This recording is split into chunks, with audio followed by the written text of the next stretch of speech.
Hi, everybody. Hello, hello, hello, and welcome to Fame Online, the home of talented people of colour in the charity sector working in fundraising, philanthropy, and beyond. What started as a fundraising conference in 2020 has turned into the most exciting thing that I've ever got to work on in my life. I'm really, really, really excited to be joined by Vanessa Thomas from Decolonising Wealth. Vanessa, say hi. Hello everyone again. I'm Vanessa Thomas from Decolonising Wealth Project, and I stumbled into philanthropy quite accidentally actually 7 years ago. So fresh out of university, is this the path that I foresaw for myself? Kind of, I think, without necessarily being able to kind of name social justice and being interested in kind of the philanthropic sector. Looking back, it absolutely makes sense I am where I am. So I had a really socially conscious upbringing. My mother was very political and encouraged us to go to protests and marches, volunteer at church, Sunday school. My house had a really open door policy, so my mother was everyone's mother, and I had foster siblings throughout childhood. But I was introduced to philanthropy quite accidentally. I applied for a job with the London Grantmaker, and this is basically because they had given me a grant for a volunteering program. The volunteering program was coming to an end, and I was like, I need a job. I saw that they were looking for a grants officer. I didn't have a clue what a grants officer did, but they were talking about funding young people, youth organisations, and in Tory austerity Britain, I was like, I can do that. So the rest is history, and I've had this kind of weird power and privilege of moving millions of pounds to organisations and people across the globe. And I'd now definitely say that getting money and resources to Black people is my brand. I am the co-founder and one of 5 of Diasporic Development, a social enterprise that supports Black people interested in social justice in the charity sector. And like you said, I joined Decolonising Wealth Project last June now, so I've been there for nearly 10 months, working with what I like to call the Beyonce of philanthropy, Edgar Villaneva, and a brilliant team. And we'll get into kind of who we are a little bit more, but for now I'll just say that we are a Black and Native American-led foundation, moving money to Black and brown faces and trying to shake things up in philanthropy. Amazing. Thank you so much. It's really nice to actually learn a little bit about your upbringing. And I always think, yeah, that kind of revolutionary spirit really does start early. But you don't often get to kind of trace it back. And then when you look back, you're like, of course, I'm doing this. And sometimes I'll reflect on parts of my journey and be like, yeah, of course I got to this place because there was, yeah, so many yeah, I guess yeah. So much of that was part of my upbringing also. So you didn't answer my question about reparations. I don't know whether everyone will know what reparations is. So should we start by answering that and then how you ended up working towards it, or the other way around? Yeah, I'm going to go backwards. I'm going to go backwards, but you'll see why. So, good question. Similar to philanthropy, I don't think there was like an obvious aha moment, but again, on reflection, it's absolutely where I'm meant to be.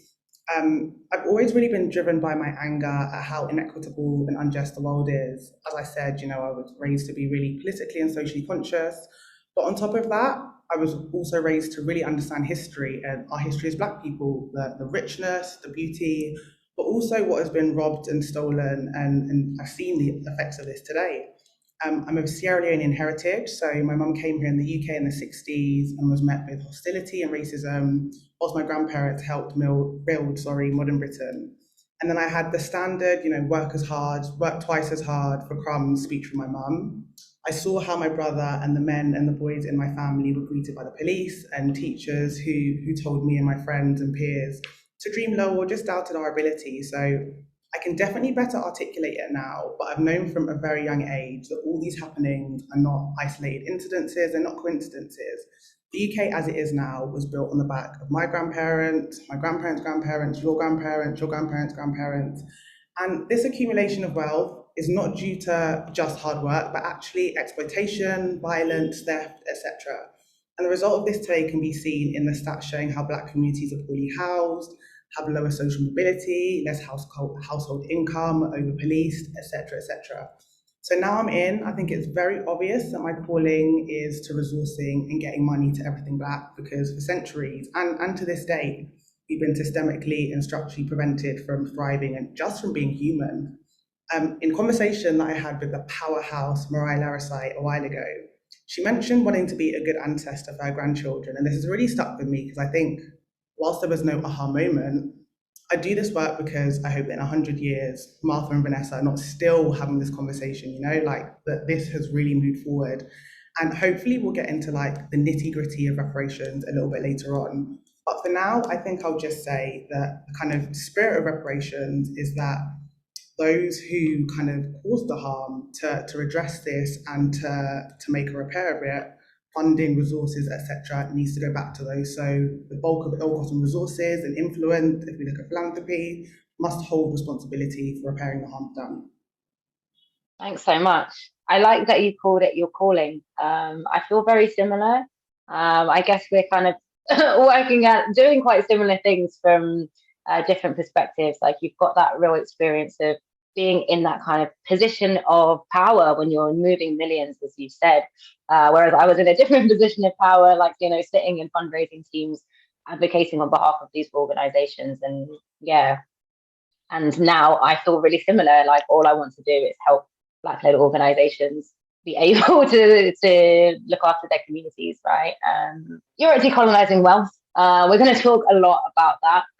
But for those of us who, or those people who are kind of newer to conversations about history, about the role of the British Empire and the European Empire, and the legacy that that's left us with today.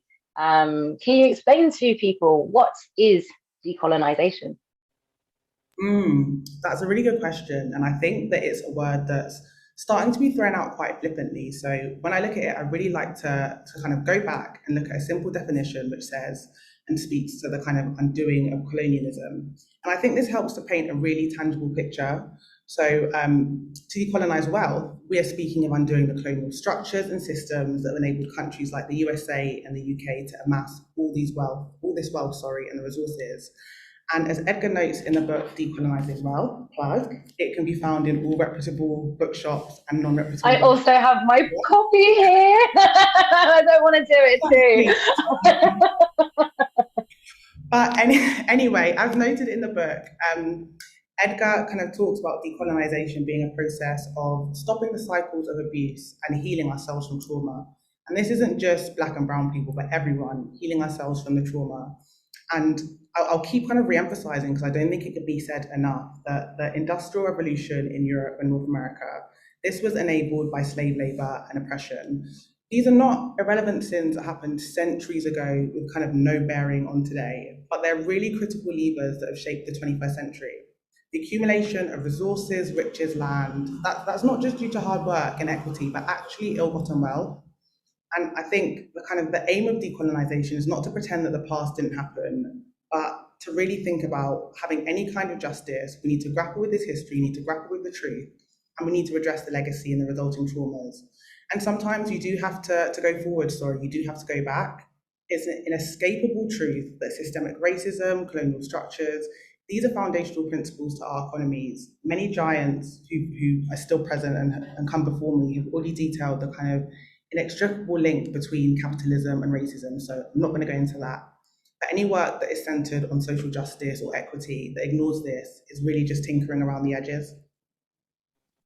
Yeah, I think that's a really important point, and something that I've kind of really been frustrated by, I guess, in the work that I've been doing in the charity sector, is that, there is a historical social justice work being done, which kind of, has no real context, and is meaningless, basically. And I think it's obviously, we weren't educated very well for a reason. Is it a wonder that nobody knows the names of any Black people coming out of school apart from Martin Luther King and Harriet Tubman, especially not Black British people. Never Black British. There were never any Black British people until Windrush, right? And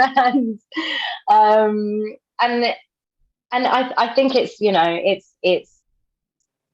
it's now kind of undeniable that we need to understand this history. But I guess for people who don't necessarily think that history is important, what would be a starting place for them? Because it's a lot. Once you start researching and digging, it's it opens a whole kind of can of historical worms that I feel like I have just unraveled a thread, and there is a sea, and I understand this.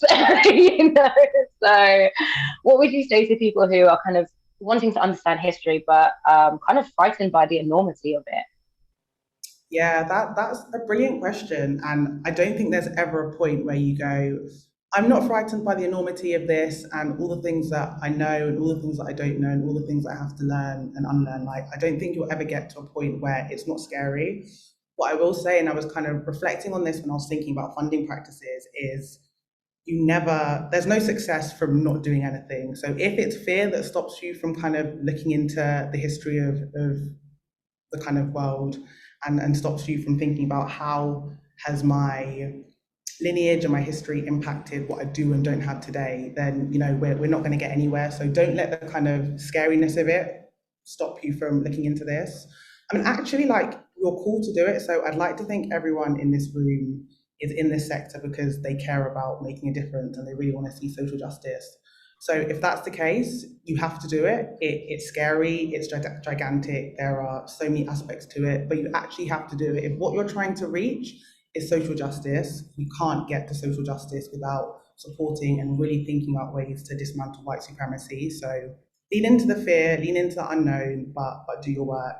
As a Black person, for me, that's very much been about kind of unlearning some internalized oppression about roles and positions, but also recognizing the kind of intersecting layers of it. So yes, I don't have as many privileges as in some sense, but also recognizing that I'm an able-bodied heterosexual woman. So there are other things that I have privilege over. So really just doing the work. And as I said, if you're in this space, you are trying to do good. And if you're trying to do good, that's not good enough. You need to unpack all of these things and try and dismantle white supremacy.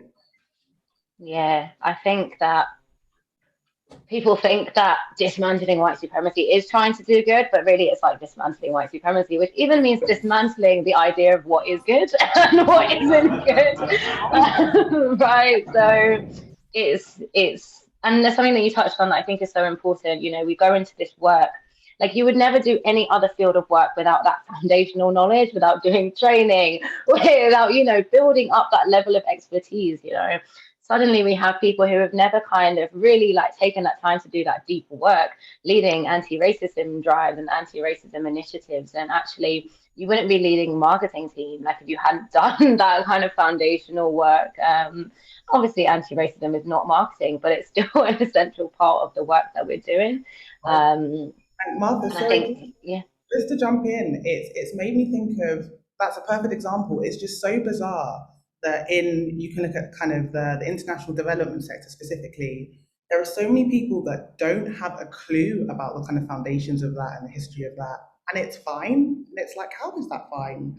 And how are we pretending that everything that the philanthropic sector, the development sector, whatever you're looking at, is completely neutral and apolitical? Like, we need to dig into all of those things because it absolutely isn't neutral, it absolutely isn't political.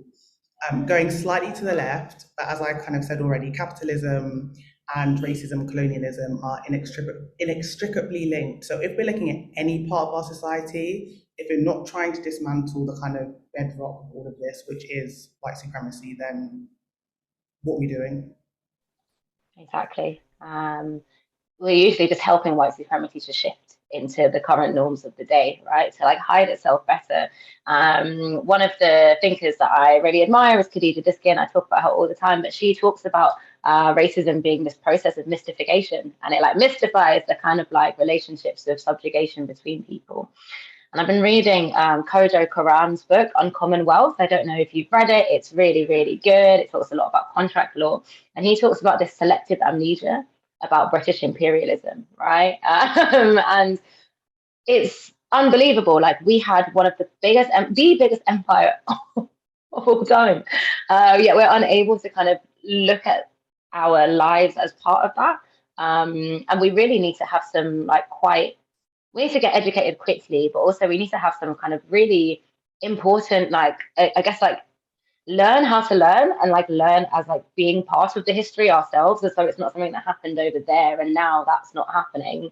There is, we are a part of this history. And I I see that a lot in the sector, how people try and kind of remove themselves, like racism happens over there, empire happened back then, empire is happening right now, you know.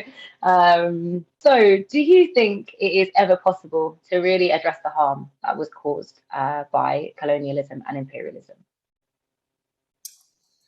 Yeah, that's a good question, and I think definitely not. And that's not the point of this exercise. Like the point of looking at things through a kind of decolonial framework isn't to pretend that all of this didn't happen and reconcile and just pretend that there wasn't 400, 500 years of all of this. What I think is more important to focus on is the fact that we can't move forward if we don't address this. So we need to have a process, and Edgar talks to it really well in the book, of healing, where we grieve for what's happened, we address it so that we can heal. But as well as all of those steps, we also need to think about repairing the harm that's been done. And I say again, that's not about pretending this history didn't happen, but it's saying, okay, for such and such a year, or such and such a year, if only it was 1 year, but for such and such communities, they were historically and to this day kind of systemically and structurally excluded from things, and we can see the effects in debt, debt, debt. And to kind of address that, we need to move resources to those communities who have harmed, to those communities that have hurt. This isn't again about pretending this didn't happen, but it's about saying some communities benefited from pillaging, colonialism, violence, etc. And because of that, there's now heaps and heaps of generational wealth, or just a privilege in society that they can move with that others don't. How do we try and level that out a bit? Well, let's move money and resources to those communities. Let's address that. Let's talk about that past. So none of this is about erasing that history, but we can definitely do a lot to kind of repair and redress these things. Yeah, I think that's really important. And I mean, I love the fact that you're looking at it from the perspective of wealth, because if we're saying that wealth, capitalism and racism is intrinsically linked, they rely on each other to survive, then we need to be thinking about money. And I think often we think that racism is about feelings or actions or behaviors or ideas, but actually so much of it is about the global kind of economic order. And I struggle to get my head around, like, just so how much of kind of the global economic order is kind of built up and by this legacy of racism. I guess the more you understand about the colonial project, the more you're like, oh, everything is. So of course, right. So everything kind of needs its own kind of process. But I think it's really important to be thinking about wealth, and the transfer of wealth being part of healing, which leads me very nicely onto our next question. You are director of global programs, is it? Very cool, at the Decolonising Wealth project. Can you tell us a little bit about the organization, what you are trying to achieve? Yes, yes, yes, yes. I still can't get over my role because it's It's literally. really cool. I remember when I was first telling you about it, and it's literally something that if you knew me well, you'd be like, what does Vanessa want to do? Da, da, da, da, da. Anyway, Decolonising Wealth Project. So we were established in 2018 following the publication of Decolonising Wealth by our founder, Edgar Villanueva.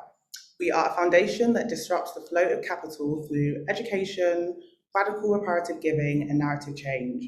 We're really aiming to build a world where racial equity is the norm, and systems and ways of being mean that everyone can live their best lives and flourish in their cultures, healing from generations of colonial trauma.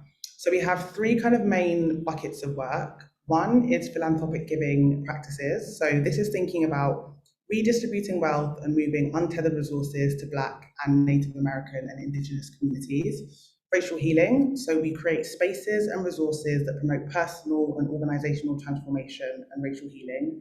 And then finally, narrative change, so we amplify and bring visibility and change to issues impacting Black and Indigenous communities. And we do this through digital projects, media engagement, and partnerships. So kind of coming to my role, we're a pretty small team, but we've really been able to work collaboratively and just to like kind of carve out the roles for ourselves. So I oversee programming in and beyond the States, which is mind-blowingly scary, but very exciting. And it really comes down to just recognizing the commonalities and the histories between Black and Indigenous communities. So working with the team to develop a strategy that just deepens and enhances our work, showing solidarity with and support with our global Black and Indigenous family, but kind of primarily thinking about and moving untethered resources to reparative giving. So my role is a lot of things. It involves having brilliant conversations like this. It involves speaking to foundations who are on different parts of their journey and thinking about how we can support them to actually supporting racial justice kind of holistically. It's so interesting. It's really cool. I mean, I read Decolonising Wealth and I've been reading it again recently because, I was like, I've got to be smart enough to talk to Vanessa Oh, about it. I know I had a conversation with John about this earlier and I was like, well, I feel like I say quite similar things to what's in the book as well. So it's okay. But it's it's been really inspiring, I guess, for my work and kind of, when I was organizing with Charity So White and even, beating down Comic Relief Store and being like, bring sense this money. And I think, I think often, when we talk about needing kind of specialist funding for Black and Brown led organizations or for Black people, it's as though something's being taken away from white people. That kind of scarcity mindset, and I guess the whole kind of way that funding and philanthropy is set up, the kind of competitive funding cycles that having to jump through hoops, is very much based on that kind of scarcity model. Can you speak a little bit to how you tackle that kind of scarcity approach to philanthropy? These are like curveball questions. I keep throwing Vanessa questions that she's not expecting. She's doing really well. So, but can you I love speak it to and hate it. I get you that one. that? Well, that's such a good question, and I think what you first need to kind of remember with a scarcity mindset is even that can kind of be trapped to like a kind of white supremacy way of thinking. So there's not enough people. So because there's not enough people, we have to be really competitive. But one thing that I found, or one of the many things that I found really provoking in Edgar's book is the idea that there's not enough wealth for everyone. If you kind of look at things through an Indigenous framework, kind of prior to settler colonialism and all of the pillaging, not to say everything was perfect, but there was enough food, there was enough resources for people. So this idea that there's not enough, we just need to scrap away with. And to the second point, what I found really interesting and what I do find really interesting when I'm having conversations with funders and foundations is people find it so, people can understand why funding feminist organizations or funding gender is critical and important and it's not taking away from anything else. So then I switched that on its head and said, well, if you can understand the importance of that, why then can you not see why it's also important to fund Black and global majority people? And again, boils down to just a whitewashing of history, because if you really deep and understand the kind of systemic ways that Black and global majority people have been erased and marginalized and excluded, then you'll know that the only way to really fund equitably is to specifically fund these communities and to resource these communities. So yeah, two things: scarcity mindset. That's so 2021. We're moving in the spirit of abundance. There's enough wealth for everyone. There's enough resources for everyone. Capitalism has made it seem like there isn't because we're driven by profit over humans, but that's not the case at all. And the second point is, if you can understand why we need to fund gender and women-led organisations, which you absolutely do, then you should also be able to understand why that's similarly important for Black and global majority people. Great. I kind of thought that COVID and like the disparities in, like people, mortality because of the because of the virus would have. I mean, it sparked something. Like, I would be interested as someone who was doing funding around that time. Like, were you in any way impressed with the reaction from the charity sector? And has that just died now? Because like, I'm not in the funding world. Like, I don't see what these decisions are. But Or no, I mean, I tell funders off, but they don't let me into their strategy meetings. that's such a good question. And what I found hilarious, because my sense of humor is very British and morbid, but what I found hilarious during that time was the shock when people were like, oh my gosh, black and brown people are dying more. How has this happened? Oh my gosh, this is mind blowing. I've never heard of anything like this before. And it's like, where have you been living? Do you really not like it, again? It just goes to people not understanding the kind of wholesale, structural, systemic way that we have been excluded. We're not dying more because we're really unhealthy and we have lots of kind of underlying diseases, but we're dying because of the structural things that mean we don't have good access to healthcare. We are often the ones doing the kind of frontline and low paid work, so have more proximity to these things. Like that, it is a structural thing, and it really, really bemused and confused me when funders were like running around going, "Oh my gosh, people are dying!" Ah! Like, where have you been? And then to the second point of your question, I try to be a half glass full kind of gal. I'd like to think that between COVID and the horrific spark that George Floyd's murder in 2020 kind of brought in galvanizing the Black Lives Matter movement again, I think people and funders are starting to have conversations that were blocked or were harder to have prior to this, and actually doing some digging and looking into things. So I wouldn't say there's like a deep understanding of structural racism and white supremacy, but there's definitely more of an understanding than there was 2, 3 years ago. The fact that mainstream funders are finally even directing funding to Black led and global majority led organizations is definitely not something I would have foreseen a few years ago, to be honest. Do I think it will continue? I hope that if people are really doing their homework and reading their books, this isn't just going to be a trend that we then move on to let's just talk about climate and not think about all the intersectional ways that black and brown Well, people. you kind of need to talk about colonialism to talk about climate. We can make that argument for absolutely anything as well, which No, is right? like which is great, which is terrifying. It shows the kind of scale of the project, Like, right? it's terrifying, but I say that because I think that funders sometimes have a really weird way of looking at social justice in like these buckets and like silos. So will there be a new trend that everyone moves on to and doesn't even look at how it intersects with race and racism? I hope not. I think it's still too early to tell. I've seen some interesting and promising funds pop up. All I will plead and pray is that all of these funds are actually designed and kind of led by black and brown people. One, we move away from the nonsense of like project funding. Like, can we just fund organizations? Because you can't just fund the aspect. Let's fund it in totality so that we're building power, right? It's about building power. So let's actually build power. And you don't do that by funding a 2 year project cycle. So too early to tell. I'm trying to be hopeful. And for those organizations and for those funders that aren't doing better, I think there's a lot more people calling them out, like you, Martha. I'm trying my best, but you know what? I feel like I mean I'm an optimist, and sometimes I think I might be a bit deluded because like I see good things happening because I get to talk to people like you all the time. Do you know what I mean? So I'm like, yeah, it's happening. We're getting So, there. It's really hard to like know whether you've just kind of echo chambered yourself into yeah, like a sense of safety, I guess. But I do feel like more and more white people can talk about racism without having a crisis, like that's what I'm, and like that's baby steps, and that's actually really great. Like when we were doing our first campaign when I was at Charity So White, like the first, well, not the first campaign, but one of the campaigns we were doing was to get leaders to admit that there was institutional racism in their organizations. Do you know how hard that was?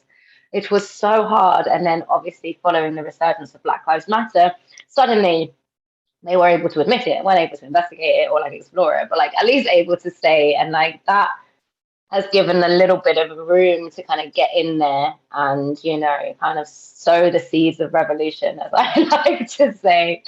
But you touched on something really important, which is that kind of single issue analysis, right? Of these kinds of types of oppression.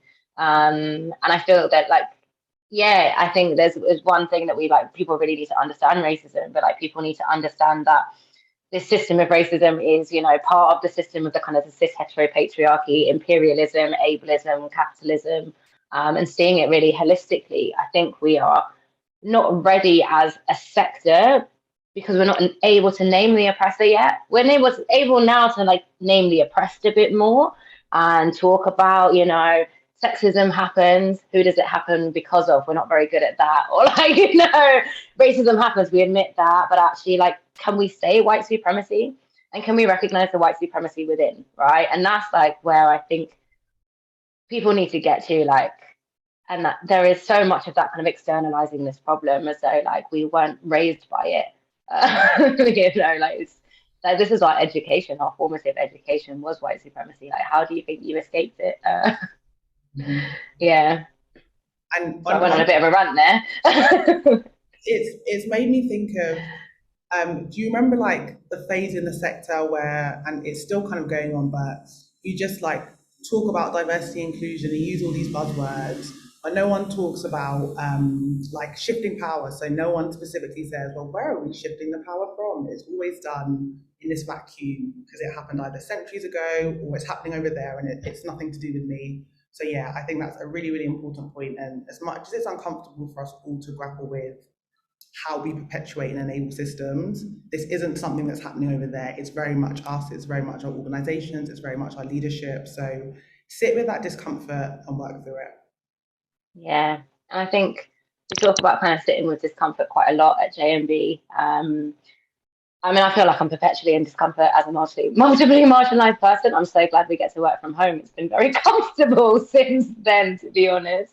But you were talking about kind of, funding for Black and Indigenous led organizations. And I saw something recently from Canada that really piqued my attention. I don't know if you saw this group that is a kind of council of Indigenous aunties where funders have to apply to them, and they have to to share their kind of story of where they got their money and how they are planning to get rid of their money and kind of give it back to Indigenous people.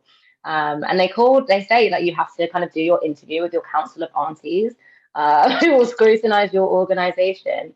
And I absolutely love that. Like, and funders are into it. Like, that's the thing. Like, we've got such a lack of imagination. Like, and we're so used to kind of just doing things the way it's always been done because like if we change then like nobody else is going to change and then like we won't fit within their programs so like for me like that gives me a lot of hope, and it might be that funders are desperate to show their anti-racist credentials so they'll like go and do one of these schemes, but so what, they've done it now. Which means that will give the impetus for more people to be doing that because it's not their money. They should have to explain to us why they've got it. They should have to explain to us how they plan to get rid of it as well. That's why I think your work is so important, Anyway, next question. I feel like, I love this one. This is my favorite question. So when we last met, we were at 10 years time. Was it? No, the Baobab Black History Month event, and you were talking to me. What was the name of the Orglean? I can't remember. I was looking in my notes like desperately. I don't know if you saw my eyes like flitting around, but I can't remember what it is. But I will send it afterwards. But yeah, so we were talking about reparations, and you said reparations is just love in action. I think it was that, right? And like obviously like it brings such a smile to my face, like even just saying it out loud. Like how can something so I don't how can we put something that is so kind of like horrific and like that into a context where we're looking at it from love, because often people think that to decolonize is to lose something. Can you explain a little bit what you meant by that? Hmm. I think that's maybe the best thing I said in 2021. And I think about it often because I'm just like, damn, good things. But my thinking around reparations, I think, has really been led by Decolonising Wealth Project and the just amazing team that I work with, because I don't think I don't think I've been able to articulate it in that way until I started to work here. So reparations is love in action.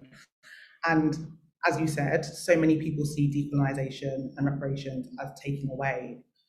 But I think just to set the scene a little bit, I'm going to re-emphasize something that you'll see I'm going to say consistently throughout this. But If we look at the fact that the United States was built on a history and practice of enslavement, genocide, extraction of and from indigenous peoples and African descendants, so this resulted in more than 400 years of policies and practices that have fueled extraction, systemic violence, etc. Now, the United Kingdom is not so innocent, and I know we like to pretend that we are because we whitewash all our history. But as you kind of said earlier, Martha, look at that eye. The British Empire was the largest the world has ever seen. By the 19th century, the UK had its flag in every continent. Although the focus is of the UK kind of leading the charge for the end of slavery and abolition, for close to 250 years, the UK were one of the biggest players in the transatlantic slave trade. So stay with me, I'm landing. So we're here because they were there, right? And now 10% of the current population are from the former colonies and or descendants of enslaved people. Liverpool, London, Bristol, Glasgow, others saw major industrialisation and economic growth due to this. So, and Brits use their wealth to make endowments to universities like the University of Oxford and Glasgow, big philanthropic foundations, and banks that we see today like Lloyd's. And I give this grounding to show the kind of direct correlation between centuries of extraction and how much this really played in industrialising much of the world. When slavery was abolished in the UK, slave owners were given reparations. And this always blows my mind because, yeah, slave owners, for the loss of income, were given reparations, and yet enslaved people, absolutely nothing. And this was When did they stop paying these reparations? we're 2015. So this was the largest payout the UK has ever made, trumped recently by the payout we made for the recession. So 2015, that's when the taxpayers stopped paying slave owners for slavery. That's wild. And to kind of show the correlation even more, some recipients of this were the successful brewery Green King, an insurer at the time, and now Bank Lloyd's. So if we look at Green King, he got the equivalent of £500,000. Descendants of Green King have gone on to affluent positions as MPs, bankers. One was the Director General of the BBC. So you can literally see how the generational wealth built off the back of enslaved Africans has bankrolled the Green King kind of legacy and family. And his descendants are still enjoying these benefits. So to say that the transatlantic slave trade was so long ago and with no bearing on today, it's a lie, intentionally. And again, to say that colonialism did more harm than good, as the Sewell report kind of hints at, that's also a lie. So these acts have had direct bearings of today, and to whitewash the history or to pretend it didn't happen is a political choice, and it harms everyone. So bringing it back to reparations, I touched on this a bit earlier, but just to say again, the spirit of reparations is that those who hold the bulk of ill-gotten wealth and resources, including philanthropy, they must hold responsibility for repairing some of the harms that have been done. So institutions that move and control money, they reflect the same underlying dynamics of colonization, and to achieve any kind of restorative justice, this racial reckoning is critical, and a repair of the harms caused is the only way forward for everyone. Reparations are the ultimate way that we can build power in communities from which wealth has been stolen, and it's a major step in decolonisation. So that's why, kind of bringing it back to the first statement, reparations is love in action. I love that. I once heard Kehinde Andrews say that if true reparations happened, it would destabilize the entire global economy, right? And yeah, and I think what is being asked for in this kind of, shifting power kind of, is just a fraction of what is owed, like just a tiny, tiny fraction. And even that, like, we're still having to prove our trauma, prove our worth, prove that we can handle money. Um, yeah, it's but I think it's really, important to kind of have it rooted in love. And I think sometimes, like, so much of this work, like you spoke about being angry before, I talk a lot about the process of decolonization and mourning being the second step, and me only just coming out of my mourning process. And I think, everyone sees me as this happy-go-lucky person now, but even like 4 or 5 years ago, I was just bitterly angry, just like bitterly angry all the time, and couldn't actually conceive of having a framework that's based around love as the way that I approach white people who are my oppressor, right? And you said something earlier about everybody needing to heal from trauma. I think often we think that, people of color are the only people involved in racism, They're the only people that are affected by white supremacy. I would love if you could speak a little bit on like what you think, like the trauma that white people need to heal from as well.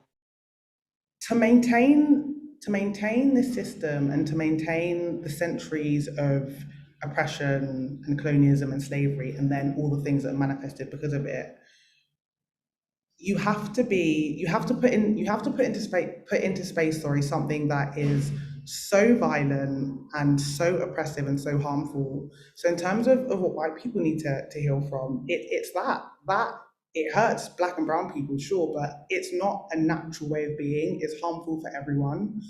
And then if you kind of specifically look into, and again, I like to use the example of feminism. What can men, like, how can men benefit from feminism? Well, the patriarchy is hurting women, but it's also hurting men. And that's the same with white supremacy. It's also hurting white people. Yes, they might have a whole heap of privileges that come with it, but capitalism and the weird web of racism that's embroiled in it is not serving anyone. If you just look at the fact that there are a few things going on in the world right now, and because of how fickle our economic system is, fuel has shot up, energy has shot up, electricity has shot up. That's not helping anyone, and that is again because of the fickle profit over people economic system that we have. So white supremacy isn't helping anyone, and I think as a white person, not that I think too much about how white people need to heal, but as I'm doing it right now, I think as a white person, you need to reconcile the fact that this is not helping you. There is a better way that will not just, and I'm going in a bit of a tangent, but again, I think you assume that decolonizing or dismantling white supremacy will mean that like black people will be running around with pitchforks attacking everyone. That's not the thing at all. We're not trying to switch, what do I say? We're not trying to flip the switch. We're saying that we want equity for everyone, and equity for me is also as good and brilliant as having equity for you. So yeah, that was a cheeky question, but I enjoyed answering it because, as I said, white supremacy is harming black and brown folks, but white people is harming you too. So you need to collect your people, you need to learn, you need to really try and heal from the internalized superiority that is blocking your blessings as well. Yeah, definitely blocking your blessings. I would say Brexit being a good example. But you know, when you talked about that kind of fear that decolonization means black supremacy, it's like an inability to see anything other than the logics of power and domination. And it always kind of blows my mind. And the more I've been learning a little bit more about abolition and like moving away from this kind of carceral ways of dismantling kind of systems of oppression, because they won't dismantle systems of oppression, the more I'm like, oh, of course, like we lack so much imagination because we have only the master's tools, right?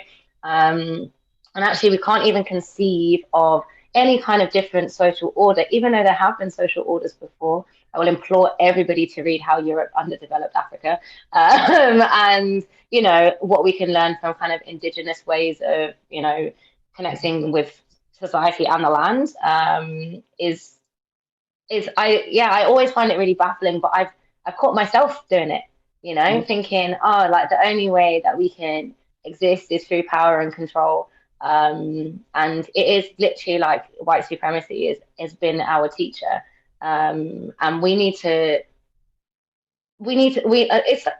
it's like we need like a revolution of creativity, like a revolution of dreaming, that like we are blocked at every single turn from ever having the space to imagine anything different. Like the function of racism is, distraction, as Toni Morrison says. And I'm trying to find that space to dream and to imagine other things. And I feel like, BAME Online is becoming that for me a little bit. I feel like BAME Online is my therapy. Like that's how I process the trauma I've experienced in the charity sector, is by like, kind of bringing together these really healing conversations. I've got 9 minutes left on this. So I've got kind of, well, I know. I feel like this has been really, really, really good as well. And most of these questions I've asked Vanessa, like I haven't actually told her I was going to ask her any of these. So it's been going great. So what does decolonizing wealth look like in practice? I know that, you come from that kind of foundation side of things, but most of my audience is fundraisers. So what does it look like for, funders, and what does decolonizing wealth look like for fundraisers as well? I love this question. It's big systemic work, and I think as you've got from the conversation that Martha and I have been having, the colonial lens needs to be applied to absolutely everything. Edgar refers to something as the colonial virus, and I like that because I think to look at it like that, you can see that it's absolutely everywhere. So honing in on kind of, well, I'm not going to pretend it's a linear and straightforward task. You don't start on Monday and finish on Sunday. Like decolonizing isn't a Craig David song. It's not a D&I exercise as much as it has been kind of co-opted to just be that. But that being said, like there are really practical and tangible things that you can do simultaneously, and you can look at it from an organizational as well as a personal lens. So, kind of thinking systemic and organizationally, we all need to, and our foundations need to pursue the truth about the history of colonization. And at the same time as that, we really need to think about healing and reconciliation. We need to grapple with the ways, and this is to your earlier point, Martha, but we need to grapple with the ways that white supremacy has harmed all of us. And this is irrespective of where you sit on the racial hierarchy, because white supremacy is doing us all. We need to kind of shift our collective mindset from the scarcity individual wealth to community wealth, because there is enough to go around. And we really need to understand that wealth is for all of us. And foundations and funders just need to acknowledge the histories of your institutions and how either colonization, slavery, or if you're more recent, how your investments have facilitated kind of oppression and enabled oppression. And then on a personal kind of level, I think you need to reject the racial hierarchy as Black people and people from the global majority. We really need to heal from internalized racism. And for white people, this means overcoming internalized superiority. I've said it before, but just to reiterate, I'd really recommend everyone reading Edgar's book, Decolonising Wealth.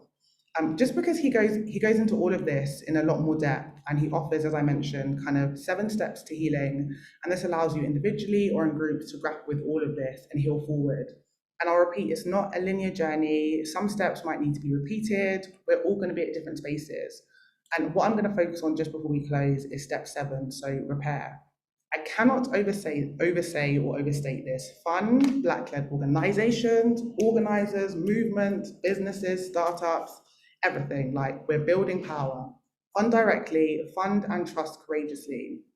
The stats for how little goes to Black-led anything, whether it be charities, businesses, whatever, is abysmal.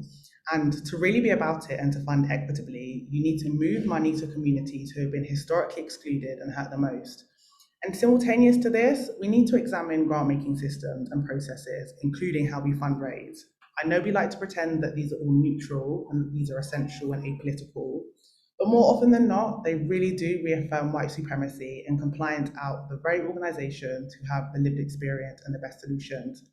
So steps here could look like investing in different knowledge frameworks. Martha and I have spoken a lot about looking at Indigenous frameworks, Black feminist frameworks, and what I'd say is coming from a community that's been marginalized, you know that this isn't the best society has to offer. And as a result of that, you're able to just dream a lot more colorfully and to dream of other scenarios. So definitely look at things and try to look at things from an Indigenous or Black feminist framework. Let the communities and funding that you're moving the money to direct the program design, like that should just be standard. Challengingly, I know a lot of this work involves current power holders who are typically white and middle class to let go. And something that I just want to emphasize is that doesn't mean that you're making yourself redundant or that your knowledge isn't important. It's more about just trying to pivot your role. So thinking about how you can pivot this to a role that amplifies the voices of those who've been excluded. This might often mean that you follow rather than lead, you listen rather than you talk, and you forge relational and not transactional connections. And when funders listen in colour, everyone flourishes. And to do this, I mean really hear, respect, and value the nuances and wealth of perspectives. To listen in colour, we're listening openly without controlling the parameters of what can be said. We're listening with empathy, and we're allowing the experiences of the speaker to permeate. And we're listening for what's being said beyond the word spoken.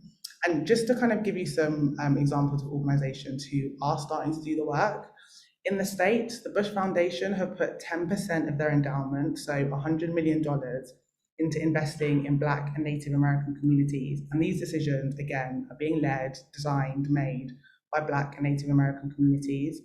At DWP, so Decolonising Wealth Project, not the government body, which sometimes I have to correct Did people. you not see me gasp? I was like, why did you even say Voldemort's name in this space? Not them. Let's reclaim DWP to mean Decolonising Wealth Project.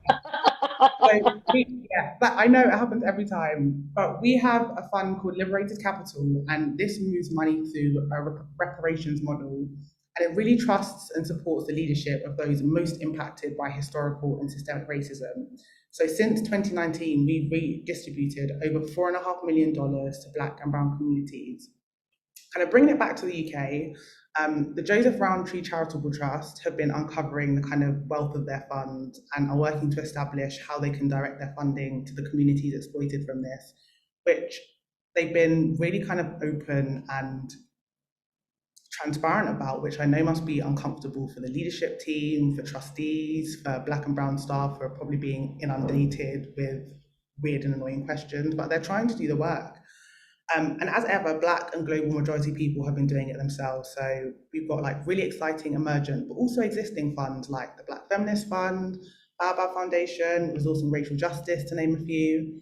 And then we kind of touched on it earlier, but there have been various efforts, 2D, but also sometimes good, by major and small funders who are finally acknowledging racism and allocating their funds to Black and global majority people. So just to kind of close, we as people have given money its value. We can also shift and change this. Not to be hippy-dippy, but money should be a tool of love. Money should be used to facilitate relationships and to help us thrive. So when we talk about decolonising wealth, we're literally just saying, let's flip our relationship with money and make it a healing medicine. That was so awesome. You actually like killed it with the timing as well. And I just I thought, thought that was so like, great. Anyone that comes to any of my events will see that like timing is just like such a big thing for me. Vanessa, that was just you've just taken us on a complete journey. That was so great. Thank you so much for sharing that. And like you've really got my mind thinking and like reminded me of like why I like doing the work that I'm doing. So I feel like I should probably just talk to you more often.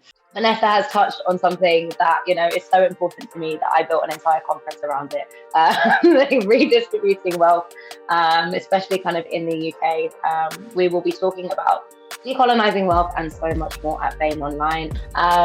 So yeah, do get your tickets to the BAME Online conference.